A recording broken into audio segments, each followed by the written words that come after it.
सभी को जय माता दी, राधे राधे। कैसे हैं आप लोग? आशा करती हूँ आप सभी स्वस्थ होंगे, अच्छे होंगे।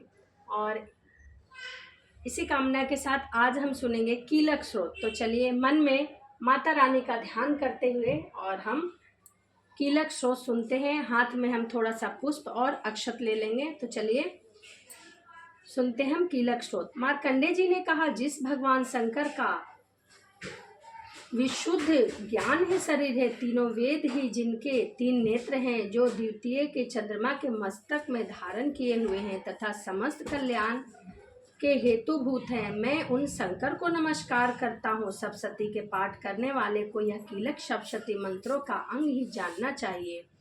अतः जो दुर्गा सप्तशती के साथ इस कीलक का पाठ करते हैं उनका सदैव कल्याण होता है। जो लोग कील के साथ दुर्गा सप्तशती के स्रोत में भगवती की स्तुति करते हैं उनके उच्चाटन आदि सभी क्रियाएं सिद्ध हो जाती हैं और उन्हें दुर्लभ वस्तुओं की प्राप्ति हो जाती है तथा भगवती की सिद्धि भी हो जाती है। कीलक पूर्वक सप्तशती का पाठ करने वाले पुरुष को किसी मंत्र और औषधि की आवश्यकता नहीं होती।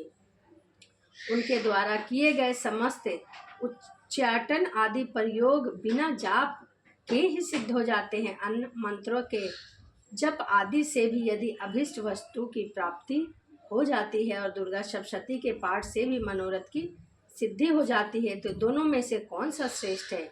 लोगों की इस शंका को सामने रखकर भगवान शंकर ने यही निर्णय किया कि दुर्गा सप्तशती स्रोत ही सबसे बढ़कर है। दुर्गा सप्तशती का यथावत पाठ करने वाले पुरुष के पुण्य की समाप्ति नहीं होती। यह देखकर भगवान शंकर ने दुर्गा सप्तशती के स्रोत को गुप्त कर दिया।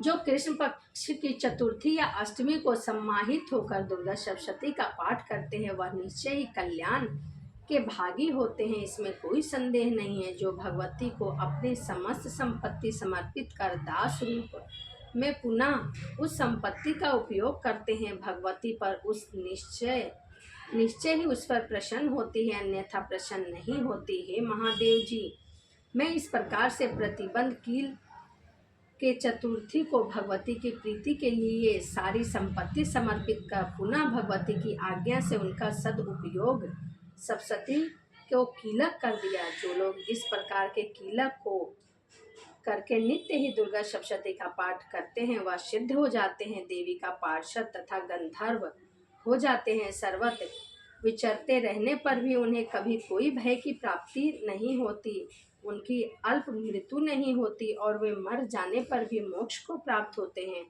इस कीलक को जानकर ही उनका परिहार कर दुर्गा सप्तशती का पाठ करना चाहिए। यदि कीलक को ना जानकर दुर्गा सप्तशती का पाठ किया जाए तो उसका विनाश हो जाता है। अतः कीलक तथा निष्कीलक को जानकर ही दुर्गा सप्तशती का पाठ करना चाहिए। स्त्रियों में सौभाग्य, संतान और स्थिर लक्ष्मी जो कुछ भी दिखाई पड़ता है वह भगवती की प्रसन्नता का ही फल है। इसीलिए भगवान को प्रसन्न करने के लिए इस स्रोत का पाठ अवश्य करना चाहिए। जो स्रोत का मंद स्वर में उच्चारण कर पाठ करते हैं उन्हें संपत्ति की प्राप्ति होती है, किंतु उच्च स्वर में पाठ करने पर तो संपूर्ण फल की प्राप्ति होती है। अतः उच्च स्वर में ही इसका पाठ करना चाहिए।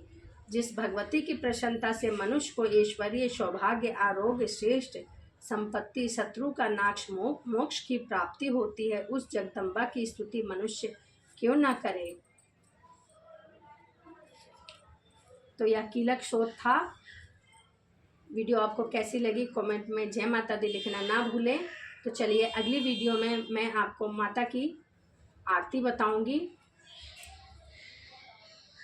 तो चलिए इसी के साथ वीडियो को समाप्त करते हैं और मिलते हैं अगली वीडियो में। सभी को जय माता दी, राधे राधे।